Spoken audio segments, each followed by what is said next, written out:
CBS News has confirmed the White House is exploring protections for undocumented spouses of U.S. citizens, less than a week after President Biden signed an executive order restricting asylum seekers at the southern border. According to an immigration advocacy organization, Forward.US, there are an estimated 1.1 million undocumented people in the United States who are married to an American citizen. Several officials familiar with the matter are considering a, quote, parole in place program for those individuals. It would give them the opportunity to apply for work visas and then protect them from deportation for a limited time.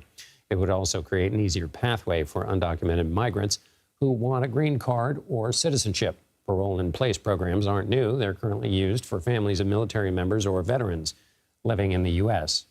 And joining us now is CBS News immigration and politics reporter Camilo Montoya-Galvez. Camilo, it's great to have you here to explain that to us. But first, let's go back to the thing we were talking about last week, which is the new order from the Biden administration about migrants and asylum. It's been in place now. What do we know about how it's working or not working? Sure. So since President Biden invoked this sweeping executive authority, the U.S. has already returned thousands of migrants to Mexico. These are migrants who are either Mexican nationals or migrants from Cuba, Haiti, Nicaragua, and Venezuela, the four nationalities that are not from Mexico that Mexico is accepting into its territory.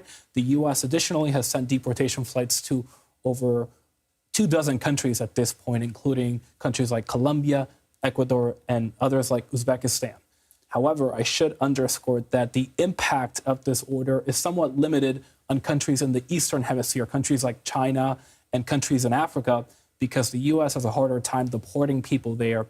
The first reason is because Mexico does not accept these nationalities back into Mexican territory, but also these countries either limit or reject deportations from the U.S., or it's just simply very time-consuming and operationally impractical to send daily deportation flights to countries like Senegal, China, and other countries.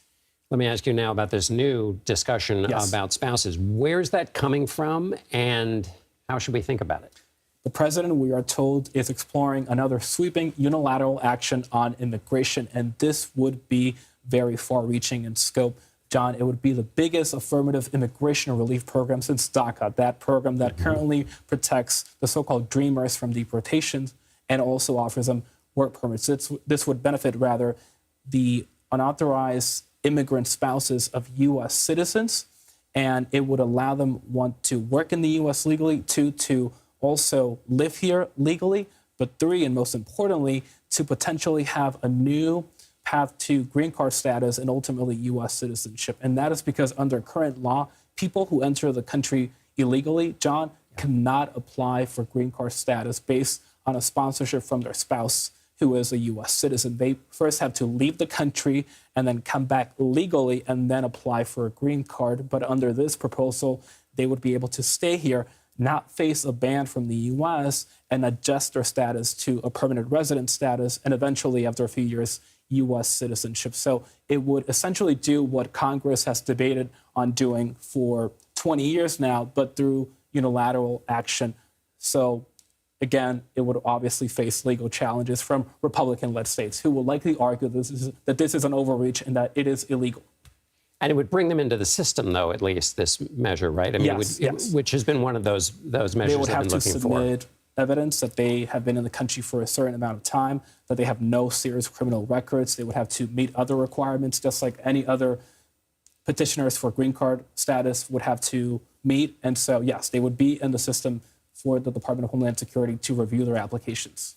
Camilo Montoya-Galvez, thanks so much, Camilo. Thanks, John.